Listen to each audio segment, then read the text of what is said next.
अरे यार नीचे जाए। लगभग 10:30 पौने 11 बजे आप लोग इतनी बड़ी तादाद में उपस्थित हैं रात के। मैं आप सबको शुक्रिया कहता हूँ, आप सबका स्वागत करता हूँ, सत्कार करता हूँ। अरुण भैया ने बहुत विस्तार से सारी बातें आप लोगों के बीच में रखी है।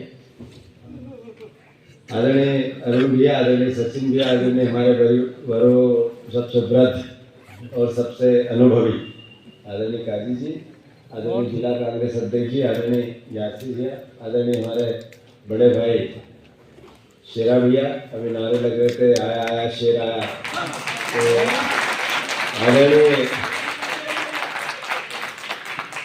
उत्तम भैया, आदरणीय हमारे महाजन जी, आदरणीय हमारे देशमुख जी, आदरणीय हमारे नेता प्रतिपक्ष जी, आदरणीय जिला कांग्रेस के अध्यक्ष जी हमारे अजय रघुवंशी जी, आदरणीय सभी हमारी बहन और सबकीर साहब, फिर हमारे रामकिशन भैया का बोलते हैं जिलाध्यक्ष, आदरणीय महाजन जी, इधर हमारे पार्षद जी हमारे कहीं भाई बैठे हैं, सारे छोटा भाई हमारा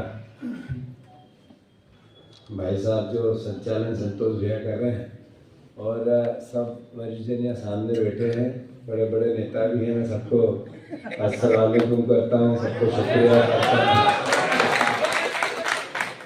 सारी हमारी माताएं बहनें, सारे हमारे पार्षदगण, सारे हमारी पदाधिकारी, सेक्टर के, मंडल के, ब्लॉक अध्यक्षगण, सारे यूथ कांग्रेस, एनएसयूआई, महिला कांग्रेस, जिनके मैंने नाम लिए बहुत महत्वपूर्ण लोग हैं, पर जिनके छूट गए वो उससे भी महत्वपूर्ण है। मैं सबको आपको धन्यवाद देता हूँ।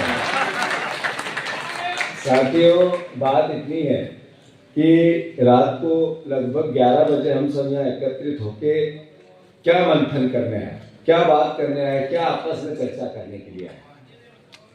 देश में जब संविधान का निर्माण हुआ तो उसका उद्देश्य था कि देश नियम कायदे कानून से चले और सबको समान अधिकार मिले, हर दृष्टि से, वो चाहे राजनीतिक दृष्टि हो, चाहे आर्थिक दृष्टि हो, चाहे सामाजिक दृष्टि हो। किसी को ऐसा नहीं लगना चाहिए कि ये देश लोकतांत्रिक देश है, इसमें मेरे अधिकारों का हनन हो। बाबा साहब अम्बेडकर ने जब देश का संविधान बनाया या निर्माण किया, उसकी चेयरमैनशिप जो उन्होंने करके एक ऐसा देश का संविधान बनाया जिसमें किसी भी दृष्टि से तेरा मेरा न हो। साथियों, मध्य प्रदेश की स्थिति हम सब जानते हैं राजनीतिक रूप से कि जब विधानसभा के चुनाव हुए तो विपरीत परिणाम निकले, जब लोकसभा के चुनाव हुए तो उससे ज्यादा निराशा हाथ लगी, पर जब 3 विधानसभा के चुनाव हुए तो लगभग 2-2.25 लाख लोगों ने एक साल में अपने मत को परिवर्तित किया। एक अमरवाड़ा का चुनाव था जो 19 राउंड तक कांग्रेस पार्टी जीती, आखिरी 2 राउंड में हम हार गए। दूसरा विजयपुर का चुनाव बहुत अत्यधिक अराजकता के बावजूद कांग्रेस पार्टी की झोली में आया, और सबसे बड़ा मैसेज 20 साल के मुख्यमंत्री आदरणीय शिवराज सिंह चौहान जी को 1,46,000 की जो हम सीट हारे थे वो 10,000 पे आ गई। मतलब थोड़ा सा धक्का लगता तो शिवराज जी की लंका में आग लग जाए। साथियों, ये मध्य प्रदेश की वस्तु स्थिति आप सबके सामने है। पर जब उपचुनाव हो रहे थे तो उन्होंने जनता ने मैसेज दिया बीजेपी को, आज की सरकार को, कि आपने जो वादे किए थे जनता के सामने वो पूरे नहीं कर रहे।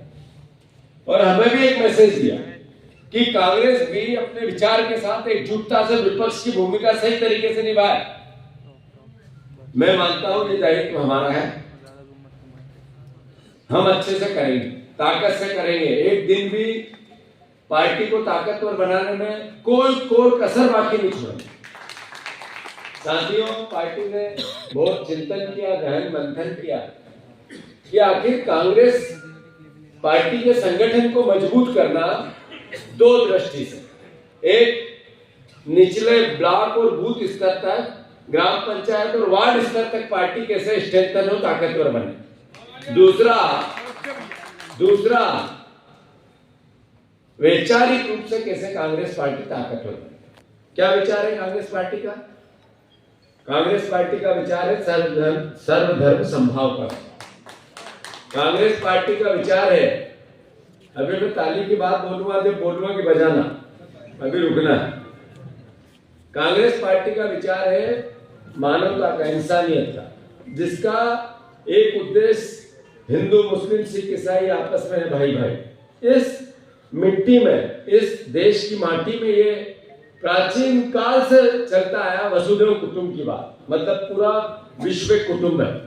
हिंदू धर्म की मूल परंपरा में प्राणियों में सद्भावना, मतलब इंसानों में तो हुई हो, पर जिसमें जीव है उसमें भी सद्भावना। कांग्रेस पार्टी का मूल विचार है जो भगवान राम, कृष्ण, पैगंबर साहब, गुरु नानक देव जी, महावीर, गौतम बुद्ध, बाबा साहब अम्बेडकर, महात्मा गांधी, जितने भी महापुरुष और ईश्वर हुए हैं, उन्होंने एक ही बात की कि सबसे महत्वपूर्ण है गरीब जरूरतमंद की सेवा करना और इंसानियत की रक्षा करना। त्याग बलिदान से भरा पड़ा है हमारा इतिहास। साथियों, हर युग में ऐसे लोग हुए हैं जिन्होंने क्रूरता की, और हर युग में ऐसे भी लोग हुए हैं कि उस क्रूरता के खिलाफ खड़े हुए। मैं अनुरोध करना चाहता हूं कि बाबा साहब अम्बेडकर के लिए जो अमित शाह जी ने वक्तव्य दिया सदन के अंदर, ये कोई नॉर्मल सामान्य बात नहीं थी और अनायास निकली हुई बात भी नहीं थी। ये सोची समझी साजिश के तहत किया गया। महात्मा गांधी जब जिंदा थे तो उनको गोली मार दी और जिंदगी भर से उनको गालियां दे। ये पंडित नेहरू को गरीबी आज है कोसते उनको पुराने हिसाब को लेके। आज किसी भी प्रकार की देश में परेशानी है तो पंडित नेहरू को वो किसी रूप से टारगेट करते हैं। साथियों, अभी आरएसएस के सर संचालक जी ने कहा कि देश तो एक साल पहले आजाद हुआ। ये क्या भावना? ये भावना है कि जिनने जलियांवाला बाग में गोलियों से अपना सीना छीनी कर दिया वो स्वतंत्रता संग्राम सेनानियों का अपमान है। जो 1857 से 1947 तक देश की आजादी के लिए लड़े, उनको पता नहीं था देश कब आजादी का, फिर भी वो लड़ते रहे और शहीद होते रहे। उन स्वतंत्रता संग्राम सेनानियों का अपमान। साथियों, जैसा मैंने कहा, कांग्रेस पार्टी इस देश को आजाद कराने वालों की पार्टी है। कांग्रेस पार्टी इस देश की उन्नति में शहादत देने वालों की पार्टी है।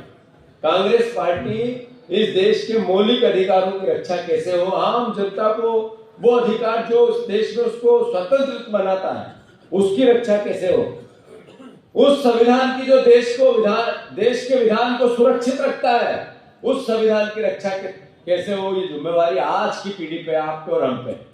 जैसा हमारे पूर्वजों ने शहादत दी और देश आजाद कराया, वैसे ही हम खून के आखिरी कतरे तक इस देश के संविधान की रक्षा कैसे करें, ये हमारी दायित्व है, हमारी जरूरत है। साथियों, मैंने जैसा कहा कि वैचारिक रूप से कांग्रेस पार्टी के संगठन को उस तरीके से निर्माण करना आज की पीढ़ी की आवश्यकता है। भारतीय जनता पार्टी के लोग किसी न किसी प्रकार से अगर लड़ाने का काम कोई करता है देश में, तो उनके नीचे के कार्यकर्ता से ऊपर का कार्यकर्ता तक करता, नेता तक करता, सोच करता, उनके विचार करता। एक छोटा सा कार्यकर्ता किसी होटले पे बैठ जाकर रवा तवा कर देता है झूठ बोल बोल। अगर कोई मुद्दा यहाँ का नहीं है तो पाकिस्तान का और अफगानिस्तान का मुद्दा ले आएगा, पर लोगों के दिमाग कैसे खराब कर रहे हैं, इसमें उनको महारत हासिल हो। तो इससे लड़ने के लिए कांग्रेस का दायित्व है कि हम सब ईमानदारी से अपने कर्तव्य का निर्माण करें, निर्धारण करें और कांग्रेस पार्टी को उस ओर ले चले। साथियों, इसी निर्माण को करने के लिए, इसी विचार को बनाने के लिए राहुल गांधी जी, खड़गे जी, प्रियंका गांधी जी, पूरी कांग्रेस पार्टी बाबा साहब अम्बेडकर की जन्मस्थली पर आ रही। एक साल पहले जब हम हारे थे, जब विधानसभा का चुनाव हुआ, तो हमारे लोगों का जो छोटे कलेजे के लोग थे वो भगदड़ मच गई, भागने लगे। एक साल बाद आज जब हम खड़े होकर बात करते हैं तो कांग्रेस के लोग स्थिर भी और सुधार के विचार को भी देखते हैं। सब मिलकर पार्टी के वैभव को लौटाएंगे, ये विचार अब आम कांग्रेसियों में बनना लगा। मैं आग्रह करता हूं आप सबसे, ये आने वाली पीढ़ी की, आने वाले भविष्य की संविधान की लड़ाई को लड़ने के लिए हम सबका दायित्व है। कोई चुनाव नहीं है, ये भीड़ ले जाकर कोई प्रदर्शन नहीं है, शक्ति प्रदर्शन नहीं है। पर इस देश के संविधान की रक्षा के लिए एक संकल्प जरूर है। तो मैं आप सबसे आग्रह करता हूं कि कौन गाड़ी देगा, कौन घोड़ा देगा, कौन किसकी व्यवस्था करेगा, अपनी जगह होती है राजनीति में, पर ये राजनीति का विषय नहीं, देश बचाने का विषय। अगर देश का संविधान ही नहीं रहेगा, देश के संविधान को बदला, अब की बार 400 पार नरेंद्र मोदी कहते रहे लोकसभा के चुनाव में, उनके नेता कहते रहे इसलिए आपकी बार 400 पार की देश का संविधान बदलना है। तब राहुल गांधी जी ने उस संविधान की किताब को लेकर पूरे देश में घूम गए और अब की बार 400 से 240 में बीजेपी रुक गई। तो उसकी ताकत है ये, उसकी जो मूल इस देश के अस्तित्व में, किसी भी देश का अस्तित्व बचाना है तो उसके विधान और संविधान को बचाना है। तो हमारे देश के अगर अस्तित्व को बचाना है तो फिर आप सबकी, हम सबकी जिम्मेवारी है, आप सबको महू आना है।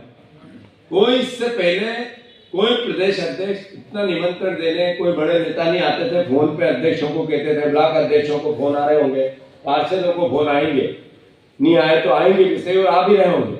पर मैं व्यक्तिगत रूप से आप लोगों के बीच में इसलिए आया हूं कि कोई और कसर बाकी नहीं रखना। आग्रह है आपसे, और जहां तक संसाधन का प्रश्न है शेरा भैया, देना चाहिए आपको भी, आपने जैसा बोला वैसा पूरा करो ना, यह आपकी जिम्मेदारी है। याद से भैया, हाँ बता, जिन्हें भी गाड़ी की संसाधन की जरूरत है, कृपया करके 2-3 दिन पहले मेरे ऑफिस में आके मेरे साथ बैठ के उसकी तैयारी करें, फोन पे नहीं करें प्लीज, मेहरबानी करके। मैं आपका भाई हूँ, कोई नेता उसमें बोल नहीं रहा हूँ, आप मेरा सदुपयोग करें। अपन लोग सब मिलके चलेंगे, ना कि मैं, अमित भाई, अजय भैया, सभी लोग चलेंगे, लेकिन अपन लोग मिलके तैयारी करेंगे। मैं घर से भैया कह रहा था, जैसा अरुण भैया ने कहा, एक लिस्टिंग बना और सब नेता अपने अपने वाहनों की, पहले जिनके पास है जो उस वाहन से आए, खाने की व्यवस्था अरुण भैया और हम मिलकर करेंगे। आपके गोश्त मांडे तो नहीं मिलेंगे, पर सादा खाना जरूर। तो मैं आप सबसे आग्रह करता हूँ, कौन कौन आएगा जरा इस आहुति देने, जरा हाथ ऊंचे करो। आज सुबह से, आज मैं 7 बजे इंदौर से निकला, 1 मिनट, हम 7 बजे से चल रहे हैं। कल रात को सचिन और हम 2 बजे घर पहुंचे थे, 2 बजे। सचिन आप भी 2 बजे पहुंचे कि थोड़ी जल्दी पहुंच गए? 2 बजे पहुंचे। लगातार पूरे मध्य प्रदेश में या अपने मालवा निमाड़ की धरती पे इंदौर उज्जैन संभाग के दौरे चल रहे हैं पिछले 10 दिन से, आप सोशल मीडिया पे देख रहे हैं। मैं मानता हूं कि इतना फिर से आशा जगी है कांग्रेस के कार्यकर्ताओं में, उसको ताकत देने का भी समय है। जो 3 चुनाव हम जीते, जो भोपाल में हमारा आंदोलन हुआ, उसके बाद हम ये इंदौर का कार्यक्रम हमारे कार्यकर्ताओं को मोटिवेशन देगा, उसमें ताकत भरेगा। इसलिए भी आप सबको आना है। और ज्ञाति भैया सबकी लिस्ट बनाओ, जितने भी हमारे यहाँ के प्रभारी हैं उनको नेपाल नगर की, यहाँ की, और 12 बजे से पहले सबको आना है। सबको धन्यवाद, साधुवाद, भारत माता की जय।